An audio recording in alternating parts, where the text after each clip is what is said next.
Welcome to C C സൈബ campus. എൻ്റെ പേര് ജിംന. നമ്മളിന്ന് ഡിസ്കസ് ചെയ്യാനായിട്ട് പോകുന്നത് ഒരു AI ടൂളാണ്. ആ ടൂളിൻ്റെ പേരാണ് വേർഡ് ട്യൂൺ.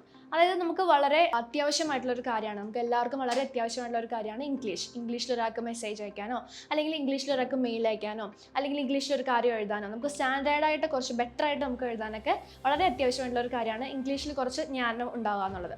അപ്പോൾ പലർക്കും അങ്ങനെ ഒരു കാര്യം കുറച്ച് സ്റ്റാൻഡേർഡായിട്ട് എഴുതാൻ പറ്റിക്കൊള്ളണമെന്നില്ല. അപ്പോൾ നമുക്ക് വേർഡ് ട്യൂൺ ഈ ഒരു ടൂൾ യൂസ് ചെയ്തിട്ട് നമുക്ക് നല്ല രീതിയിൽ നമുക്ക് കുറച്ച് സ്റ്റാൻഡേർഡ് ആയിട്ട് നമുക്ക് എഴുതാനായിട്ട് പറ്റും. അപ്പോൾ നമുക്ക് ഒരുപാട് റീറൈറ്റിംഗ് ടൂൾസ് അവൈലബിൾ ആണ്.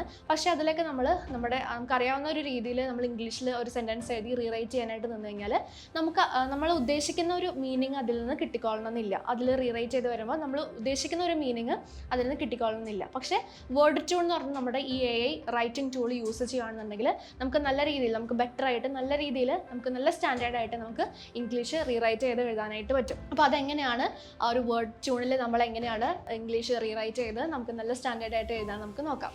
AI റൈറ്റിംഗ് ടൂൾ ആയിട്ടുള്ള വേർഡ് ട്യൂണിൽ നമുക്ക് എങ്ങനെയാണ് ഒരു കണ്ടൻറ്റ് എഴുതി റീറൈറ്റ് ചെയ്യുന്നത് നോക്കാം. അപ്പോൾ അതിന് നമ്മുടെ വെബ്സൈറ്റിൻ്റെ പേര് വരുന്നത് wordtune.com ആണ്. അതെടുക്കാം.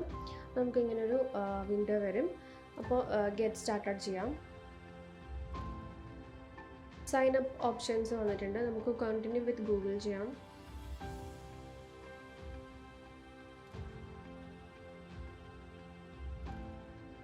ഓക്കെ, നമുക്ക് വേർഡ് ടൂളിലേക്ക് വെൽക്കം ആയിട്ടുണ്ട്. അപ്പോൾ അതിൽ നമുക്ക് കുറച്ച് കാര്യങ്ങൾ ചോദിക്കും. I am here mostly for work, study, personal purpose. നമുക്ക് വേണമെങ്കിൽ ഇത് സ്കിപ്പ് ചെയ്ത് കളയാം കേട്ടോ. നെക്സ്റ്റ് സ്റ്റെപ്പെല്ലാം നമുക്കൊന്ന് സ്കിപ്പ് ചെയ്യാം. Let's go. AI വർക്ക്ഷോപ്പാണ്. Go explore. അപ്പോൾ നമുക്കിവിടെ നമ്മുടെ കണ്ടൻറ്റ് നമുക്കിവിടെ അടിച്ചു കൊടുക്കാം. ഓക്കെ, അപ്പോൾ നമുക്ക് ജസ്റ്റ് ഒരു സെൻറ്റൻസ് അടിക്കാം. ഞാൻ can you schedule it for tomorrow അങ്ങനെ ഒരു സെൻറ്റൻസ് അടിക്കാണ്. ഓക്കെ, ഇനി ഇതിനെ റീറൈറ്റ് ചെയ്യാനായിട്ട് സെലക്ട് ചെയ്തിട്ട്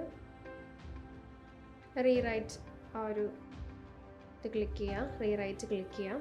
അപ്പോൾ നമുക്കിവിടെ ഇതിനെ റീറൈറ്റ് ചെയ്തുകൊണ്ട് വേറെ സെൻറ്റൻസ് ആയിട്ട് നമുക്കിവിടെ കിട്ടും. ഓക്കെ, കണ്ടോ? Would it be possible to schedule it for tomorrow, is tomorrow a good time for it.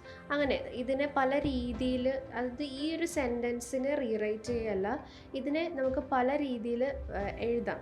അതെങ്ങനെയാണെന്നുള്ളത് നമുക്ക് കാണിച്ചു തരാം. അപ്പോൾ നമുക്ക് കുറച്ചും കൂടി ഇപ്പം ഇംഗ്ലീഷിലൊക്കെ കുറച്ച് എഴുതാൻ ബുദ്ധിമുട്ടുള്ള, നോർമലി എഴുതാൻ അറിയാം, എന്നാൽ കുറച്ച് സ്റ്റാൻഡേർഡായിട്ട് എഴുതാൻ പറ്റുന്നില്ല എന്നുള്ളവർക്കൊക്കെ നമുക്ക് വളരെ എളുപ്പത്തിന് നല്ലൊരു സെൻറ്റൻസ് ആക്കി ഇത് റീറൈറ്റ് ചെയ്ത് തരും. അപ്പം അത് ചില റൈറ്റിംഗ് ടൂൾസ് ഉണ്ട്, നമ്മൾ കൊടുക്കുന്നതിൻ്റെ ആ വേർഡുകളെല്ലാം മാറ്റി അങ്ങനെ റീറൈറ്റ് ചെയ്ത് തരും. അപ്പോൾ നമുക്ക് ചിലപ്പോൾ ആ ഒരു സെൻറ്റൻസിൻ്റെ മീനിങ് വരെ ചേഞ്ചായി പോവാം. നമുക്ക് ചിലപ്പോൾ മനസ്സിലാവാതെ അവരെന്താ ഉദ്ദേശിക്കുന്നത് എന്നുള്ളത്. പക്ഷേ ഈ ഒരു വേർഡ് ട്യൂൺ എന്നുള്ളൊരു AI ടൂളാണ് നമ്മൾ യൂസ് ചെയ്യണമെന്നുണ്ടെങ്കിൽ നമ്മൾ കൊടുക്കുന്ന ഒരു സെൻറ്റൻസിൻ്റെ ഒരു സ്ട്രക്ചർ മാറ്റുകയും അതുപോലെ തന്നെ നമുക്ക് കുറച്ചുകൂടെ ആഡ് ഓൺ ഒക്കെ ചെയ്ത് നല്ലൊരു സെൻറ്റൻസ് ആക്കി, നല്ലൊരു സ്റ്റാൻഡേർഡ് സെൻറ്റൻസ് ആക്കി ഇവർ തരുകയും ചെയ്യും.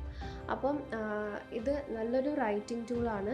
ഇത് നിങ്ങൾ യൂസ് ചെയ്ത് നോക്കുക, റൈറ്റ് ചെയ്യാൻ വേണ്ടിയിട്ട് യൂസ് ചെയ്ത് നോക്കുക. നമുക്ക് ഡിജിറ്റൽ മാർക്കറ്റിങ്ങിൽ വളരെ യൂസ്ഫുൾ ആയിട്ടുള്ളൊരു AI റൈറ്റിംഗ് ടൂളാണ് വേർഡ് ട്യൂൺ എന്ന് പറയുന്നത്. അപ്പോൾ എല്ലാവർക്കും മനസ്സിലായില്ലേ? നമുക്ക് നല്ല രീതിയിൽ ഇംഗ്ലീഷ് പറയാത്തവർക്കാണെങ്കിലും നല്ല ബെറ്റർ ആയിട്ട്, നല്ല സ്റ്റാൻഡേർഡായിട്ട് നമുക്ക് അറിയുന്ന ഇംഗ്ലീഷ് വെച്ച് നമുക്ക് റീറൈറ്റ് ചെയ്ത് വേർഡ് ട്യൂൺ യൂസ് ചെയ്തിട്ട് റീറൈറ്റ് ചെയ്ത് നല്ല രീതിയിൽ എഴുതാനായിട്ട് പറ്റുമെന്ന്. അപ്പോൾ എല്ലാവരും ട്രൈ ചെയ്ത് നോക്കുക.